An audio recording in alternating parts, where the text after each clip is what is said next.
Değerli başkanım, bize verdiğiniz bu destekten dolayı size çok teşekkür ediyoruz. Geçen sene toprakla buluşturduğumuz bu tohumlarımız güzel bir verim aldık. İnşallah da bundan sonra devamını bekliyoruz. Bol rahmet istiyoruz Rabbimden. İnşallah da olur. Size tekrar teşekkür ediyoruz.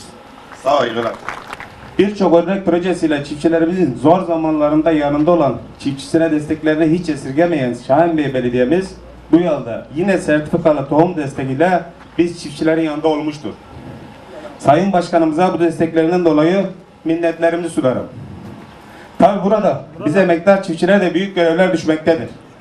Dağıtılan bu sertifikalı tohumları alın terimizle toprakla buluşturup hayırlı ve bereketli ürünler yetiştirmek ve dış güçlerin inadına daha fazla emek vererek, daha fazla üreterek yerli ve milli üretime katkı sağlamak ve ülkemizi kalkınmakta biz çiftçilerin boyun borcudur. Biz bu emeği verdiğimiz sürece Sayın Başkanımızın hep destek olacağından ve bizi hiç yalnız bırakmayacağına hiç şüphemiz yoktur. Son olarak biz Şahinbey çiftçilerini her zaman destekleyen belediye başkanımıza, yardımcılarına ve bu projede emeğe geçen herkese teşekkür ederim, minnetlerimi sunarım. Arz ederim. Ben gerçekten 2 yıldır çiftçimize sunduğu destek ve teşviklerden dolayı Başkan Bey'e çok teşekkür ediyorum. Yani burada yaptığımız iş gerçekten ulvi ve kutsi bir görev. Yani şurada hepiniz gelirken Antep'ten bu tarafa toprağı görmüşsünüzdür. Siyah toprak oldukça çorak gözüküyor. İnan belediyemizin katkıları, çiftçilerimizin de alın teriyle bundan 2 ay sonra bu topraklardan geçtiğin zaman bu kara toprağın yeşil elbisesine büründüğünü göreceksiniz. Çiftçi gerçekten ulvi ve kutsi bir iş yapıyordur. Alın teriyle toprağı işliyor, üretim yapıyor. Yaptığımız iş basit bir iş değil. 2000 ton tohum veriyoruz. Bizim bölgemiz Kilis Yolu bölgesi, Mülk Vadisi ve Buş tarafı köyleri olmak üzere 3 bölgeye ayrılıyor. Aşağı yukarı verdiğimiz bu tohum dönüme 20 kilo ekiliyor Sayın Başkanım. 20 kiloyu 400 ile 500 kiloya çeviriyoruz. Bu kimi bölgelerimizde, yağış alan bölgelerimizde inşallah Cenab-ı Allah da rahmet verirse 600-650 kiloya kadar verim alabiliyoruz. Bu bölgelerde genelde 300 ile 500 kilo arası verim alıyoruz. Yani 2000 ton tohum yaklaşık 800 ile 1 milyon tona dönüşecek.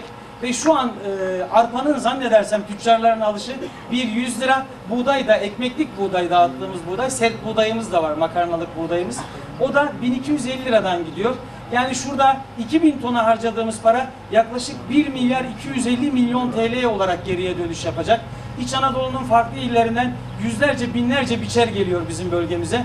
Sayısız iş gücü, yine alimantar dediğimiz Elbeyli bölgesinden Suriyeliler gelip çalışacaklar bu topraklarda. Bu projeyle çok geniş bir halk kitlesine, geniş bir emeğe hitap etmiş olacağız. Sayın Başkanım, ben çok teşekkür ediyorum. Bu projelerinizin devamını bekliyorum. Biz de İlçe Tarım Müdürlüğü ve arkadaşlar olarak bu işlerde seve seve canı gönülden çalışmaya devam edeceğiz. Çok teşekkürlerim ve saygılarımı sunuyorum. Çiftçilik gerçekten önemli, tarım önemli. Bir ülkenin kaderi.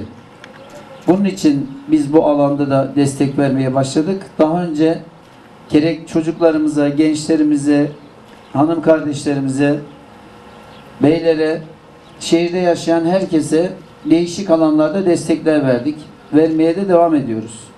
Bu alanda çiftçilerimize destek vermek için geçen yıl Tarım İl Müdürümüzle de oturduk, bir çalışma yaptık. Ve çalışma neticesinde buğday tohumu dağıttık, yem dağıttık, gübre dağıttık ve zeytin fidanı dağıtarak çiftçilerimizi destekledik. geçen yıl çiftçilerimizden gelen talep doğrultusunda sert ve yumuşak buğdaydan bir de arpayı bu yıl ilave ettik. Şimdi 2000 ton buğday ve arpa dağıtacağız. Biraz önce Tarım İl Müdürümüzden aldığım bilgiye göre şu ana kadar yaklaşık 1800 ton başvuruyu aldık. Ve bugün de inşallah yaklaşık 350 ton arpa ve buğdayı burada çiftçilerimize dağıtacağız. Buradan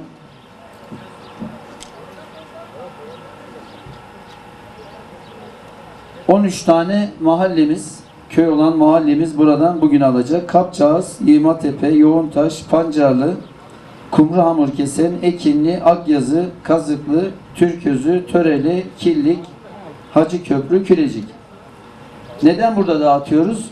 Çünkü burası bu köylerimizin tam ortası. Yola yakın, ulaşımı kolay. Eskiden Deniz Sen Pazarı'nı orada dağıtıyorduk. Sonra düşündük ki çiftçilerimiz oraya gelip gitmekte zorlanıyorlar.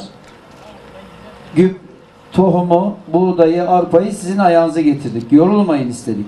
Onu dahi düşündük. Allah sizlerden razı olsun.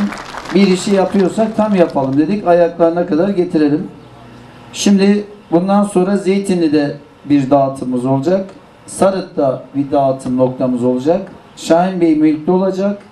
Burç ve Cevizli'de de dağıtım noktalarımızda diğer mahallelerimizin sırasıyla dağıtımını yapmış olacağız. Böylelikle hem trafik sıkışıklığına neden olmadan, karışıklığa neden olmadan bölge bölge dağıtarak çiftçilerimizin inşallah bu buğdaydan, arpadan faydalanmasını sağlayacağız. Tekrar katılımlarınızdan dolayı hepinize teşekkür ediyorum. Rahmeti bol, bereketi bol, buğdayı bol, arpası bol bir yıl olsun diyorum. Hepinize teşekkür ediyorum. Saygılar sunuyorum.